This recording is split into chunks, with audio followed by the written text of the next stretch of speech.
മുഖർജി സാറേ, ഇതാണ് ആയൻ. ഇയാടെ വീടിന്റെ കേസ്.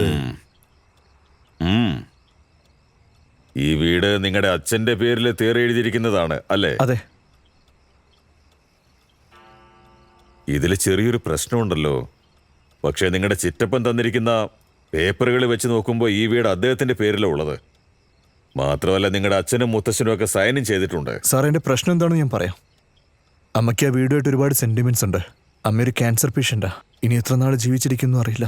അമ്മ ഇല്ലായിരുന്നെങ്കിൽ ഞാൻ ഈ സെറ്റിൽമെന്റിന് ഉറപ്പായിട്ടും സമ്മതിക്കായിരുന്നു. പക്ഷെ അമ്മാവിന്റെ ഫേക്ക് പേപ്പേഴ്സ് ഞാൻ അംഗീകരിക്കില്ല.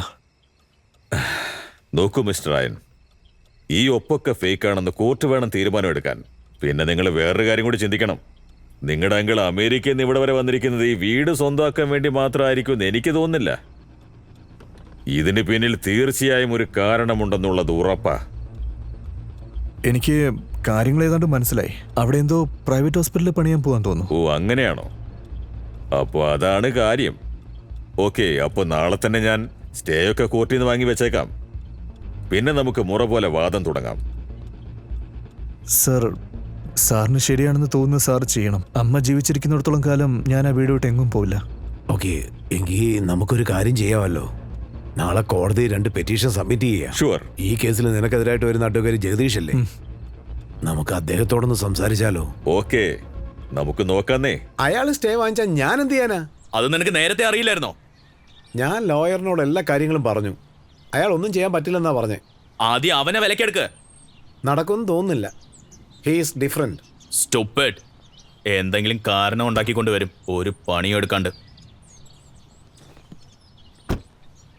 ഇന്ന് രാത്രിക്കുള്ളിൽ ആരെങ്കിലും ഭീഷണിപ്പെടുത്തിയെങ്കിലും പണി നടക്കണം. പോയി ചെയ്യാ.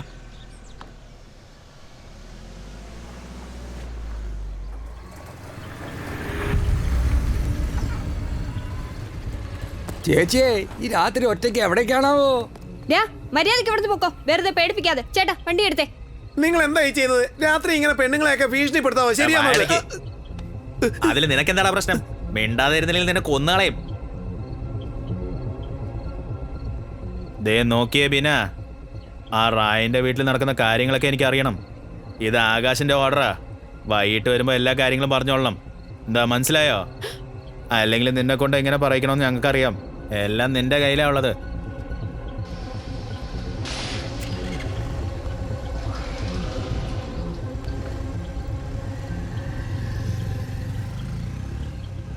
പോകാം ചേട്ടാ. ശരി.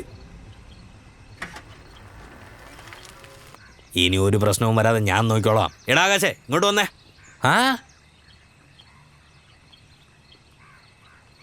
ഇങ്ങോട്ട് നോക്കിയാ സാറേ, ഇതൊരു വലിയ പ്രശ്നമായിട്ട് മാറും. ഇവന്റെ ആളുകളൊക്കെ കൂടി ആ സ്ലമ്മിലുള്ള പെണ്ണുമ്പിളെ പോയിട്ട് അടിച്ചേക്കുവാ. അവിടെയുള്ള ജനങ്ങളൊക്കെ ഒന്നിച്ചുകൂടി പോലീസ് സ്റ്റേഷനൊക്കെ അടിച്ച് തകർത്തുന്നേ.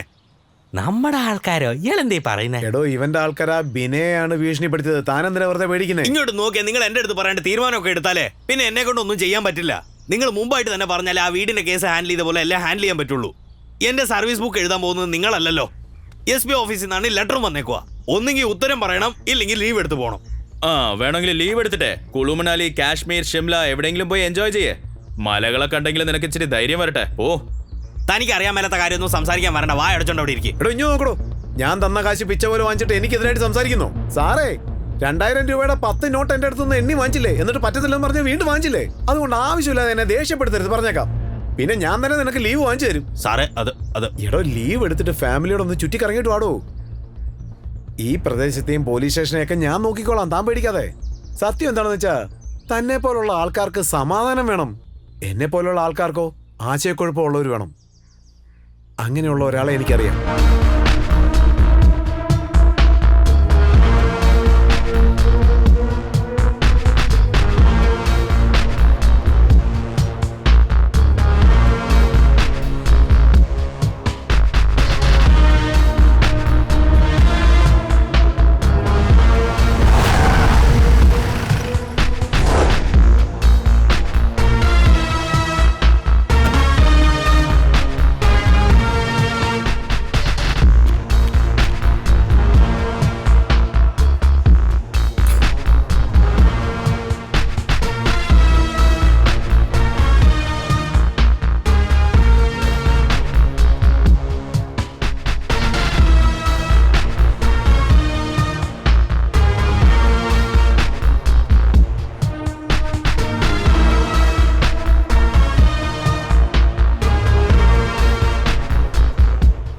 Happy vacation sir.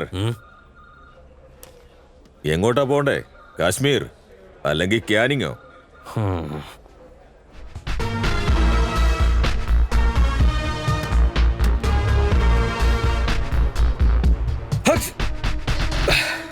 സാല, ഈ മുടിഞ്ഞൊരു അലർജി. അർണബ്, ഇതൊക്കെ ശരിയാവുമെന്ന് എനിക്ക് തോന്നുന്നില്ല. ചേട്ടൻ വെറുതെ വിഷമിക്കണ്ടെന്നേ, ഞാൻ അയാളോടൊന്ന് സംസാരിക്കാം. ആ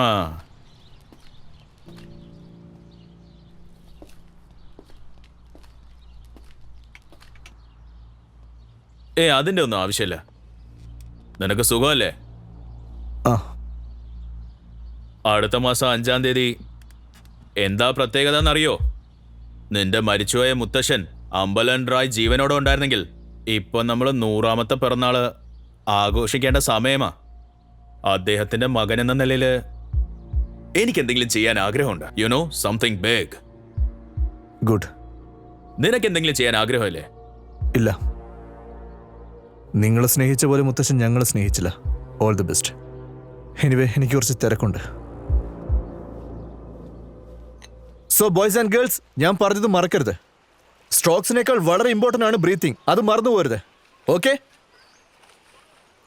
jump, come on jump. Hey,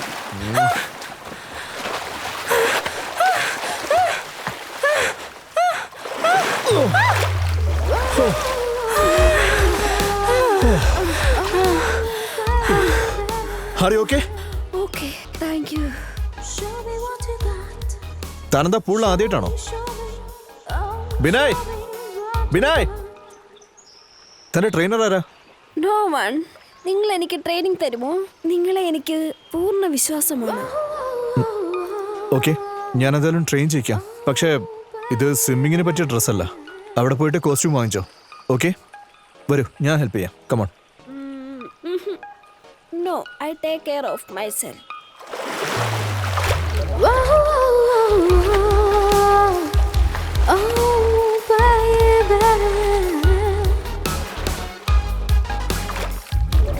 Show me what you got, oh baby.